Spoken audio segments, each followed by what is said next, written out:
In this video, I'm going to show you how to place the Fender splash shield on this Chevy Equinox. This is the small one that prevents splashing into your engine bay as you drive over puddles or in the rain. So let's get started.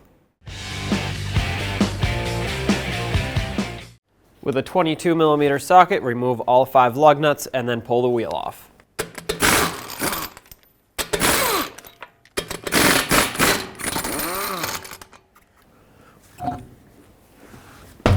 With the wheel off, we have a lot better access to this shield. You can do this job with the wheel on as well, but I suggest taking it off just to have a little bit more space.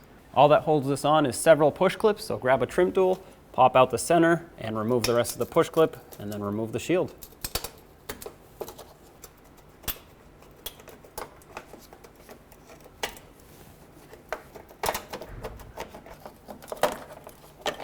There it is. Line up the new shield. Once you line up the mounting holes, clip it on with the push clips. If any of them broke for you, replace them. That way this is secured properly. There we go. Reinstall the wheel. Let's get the wheel back on. Put on all 5 of your lug nuts, snug them up in a cross pattern, and torque them also in a cross pattern to 140 foot-pounds.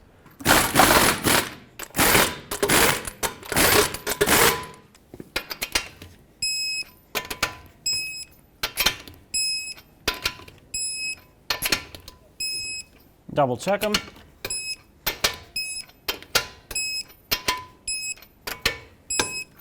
There you have it. Job is done.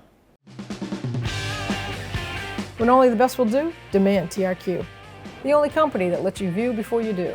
TRQ is committed to offering the highest quality aftermarket auto parts that are engineered for peace of mind. Thanks for using and viewing with TRQ.